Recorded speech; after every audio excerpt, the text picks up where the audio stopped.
Estamos de volta aqui com Elizabeth Rodrigues e hoje a gente está falando sobre a escolha da carreira, né, Elizabeth? Um momento muito importante. É verdade. A gente já tem um monte de pergunta aqui no Facebook, então vou passar para a Elizabeth aqui para ela responder.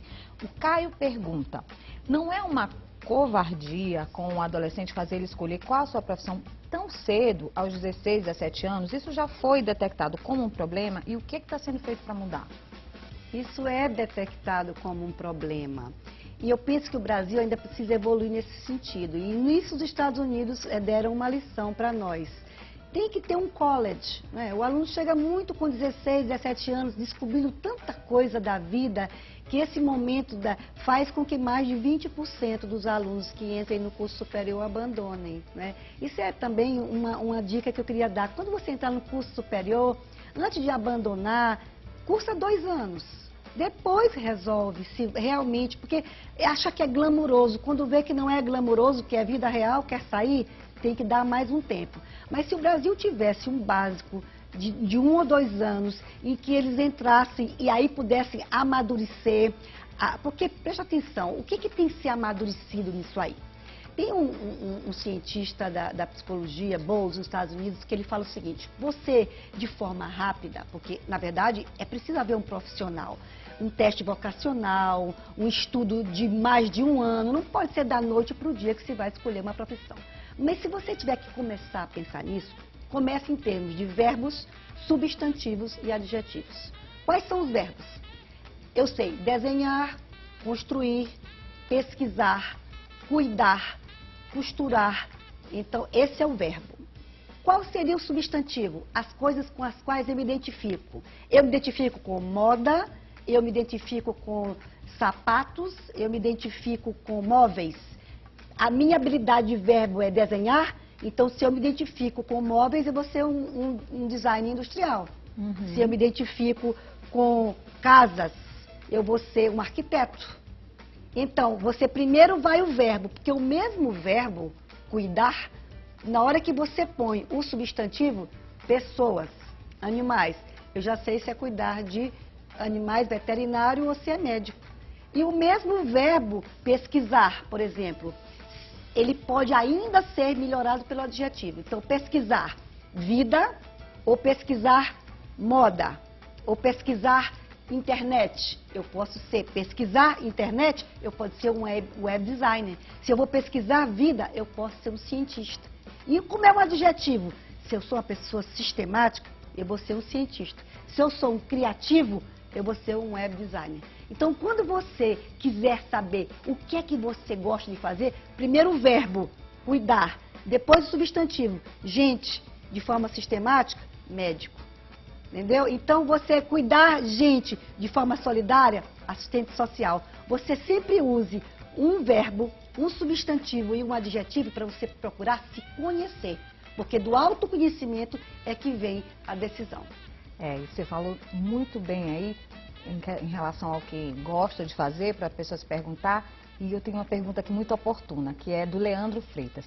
Ele pergunta, e quando os meus pontos do Enem dá para fazer direito, mas o meu desejo é fazer turismo? Como dizer isso para os meus pais? Pois é, o pai deve estar achando que dentro do mercado ele teria mais inserção com o direito, porque ele poderia entrar no Ministério Público, porque ele poderia entrar no Judiciário. O pai está pensando no mercado de trabalho. E às vezes o pai está pensando nele mesmo. Eu já vi vários casos, por exemplo, filho de médico começa a fazer medicina e no meio larga para ser diplomata porque ele quer relações exteriores. Mas eu já vi filho de médico que começa a fazer relações exteriores e larga no meio para fazer medicina porque era aquilo que ele queria.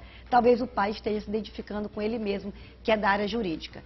Eu penso que, primeiro, a pessoa que quer fazer turismo deve fazer todas aquelas perguntinhas de verbo, substantivo, para saber que é aquilo mesmo e deve entrevistar 3 profissionais que vivem na área de turismo. De preferência, passar 5 dias ao lado de um. Se realmente ele achar que é essa a vida que ele quer, ele deve sim ir adiante e falar com o pai e depois ele vai ver, pode até fazer depois direito e criar uma especialidade que seja o direito da área do ambiente, do turismo, porque hoje em dia há uma interdisciplinaridade tão grande que ele pode até chegar às coisas. Mas isto eu queria falar para os jovens que estão aqui nos assistindo hoje.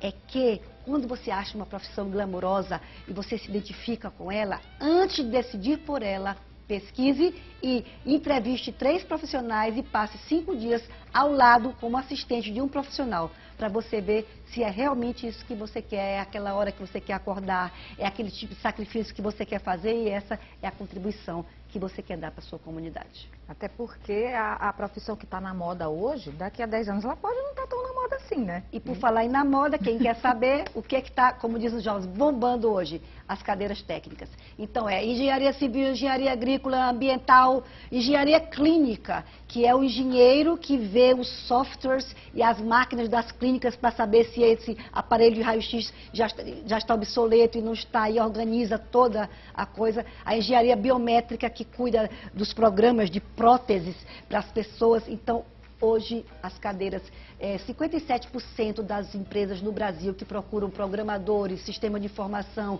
engenheiros, aquelas cadeiras mais cartesianas, estão tendo dificuldade de achar profissionais qualificados. Então, o que está bombando hoje é a área técnica. A área técnica. A Adriana Pereira está perguntando aqui, a concorrência nos cursos acaba chamando a atenção para determinadas profissões. Isso é meio que um desafio a mais para o jovem ou uma desculpa pré-arranjada para, no caso, não conseguir ingressar? Na verdade, é um desafio para o jovem. Então, ele sabe que se ele quer fazer determinadas tradicionais carreiras, como medicina, como odontologia, como as engenharias hoje, como direito, ele vai ter que ter pelo menos 700 pontos em 1000 no Enem. Mas se ele quiser e tiver que fazer 500, 600, ele vai ter que conseguir um outro tipo de cadeiras e de carreiras que não estão com esse nível de corte. É verdade. Agora, há uma questão que é a preparação emocional. Então, eu sempre digo, quem trabalha com Enem, com vestibular, tem que fazer preparação de conteúdo, de conhecimento, para saber justamente as disciplinas, habilidades e competências. Tem que fazer a preparação técnica, que é conhecer as datas dos certames, o SISU abre hoje, como é que entra no SISU, que é o Sistema de Seleção Unificada que termina, como é que funciona, porque se eu não sei como é que eu vou funcionar para me inscrever e que eu posso mudar de curso de universidade, eu posso perder chances que os outros que estão mais bem informados sabem. Agora, uma preparação que, se não houver, pode pôr tudo a perder, é a emocional. Você precisa fazer uma atividade física, você precisa trocar o pensamento quando ele vier com muito estresse e você precisa pensar positivamente e proativamente, organizando o seu tempo para não deixar que o estresse da desorganização ponha você numa situação de inferioridade, porque aí você vai ficando, eu não sou capaz, e no fim você diz, eu não passei porque o curso era mais do que eu. Você é mais do que qualquer projeto de curso, se você arregaçar as mangas e se dirigir a esse objetivo. Você consegue. Você quer, você pode, você consegue. Agora, Elizabeth, como os pais, como é que eles podem agir de uma forma que eles orientem, ajudem os filhos nesse momento, mas que não seja aquela coisa de impor também a sua vontade? Como é, assim, o que poderia ser evitado de passar para o filho nesse momento? Filho, qual é mesmo o teu projeto de vida?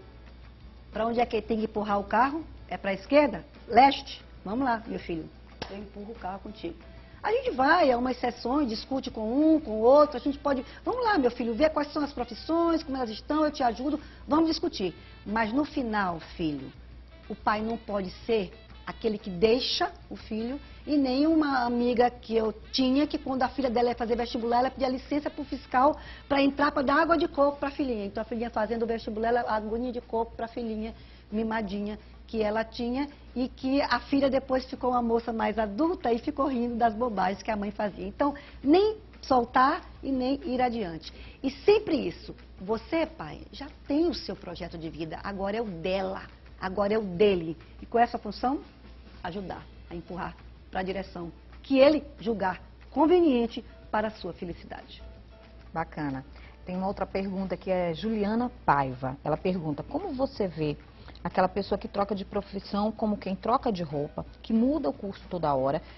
Você vê isso como uma busca de experiências, uma tentativa de se encontrar profissionalmente ou falta de compromisso da pessoa?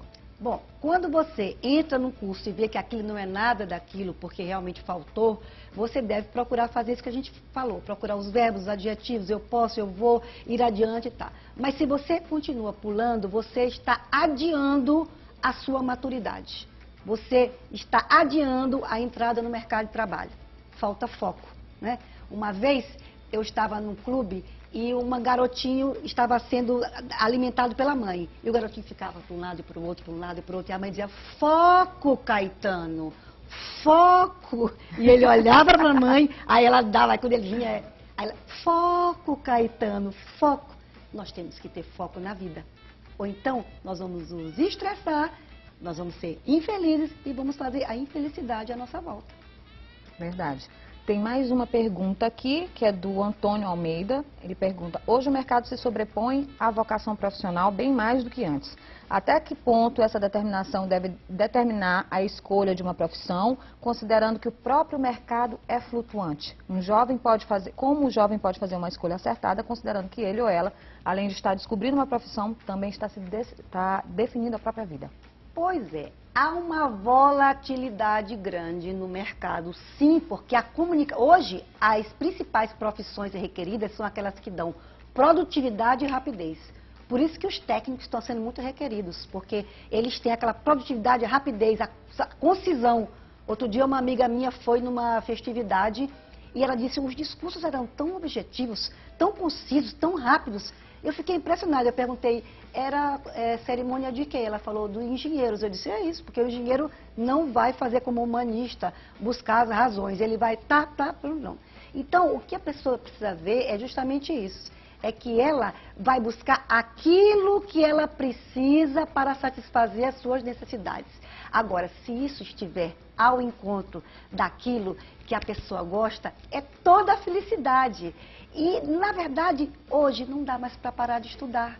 Portanto, se você escolher uma carreira que está mais ou menos diante de suas satisfações e ela está saindo da obsolescência, você tem que ir adiante, fazer uma pós-graduação que faça um link para você se manter no mercado de trabalho. Hoje, para continuar como está, tem que mudar.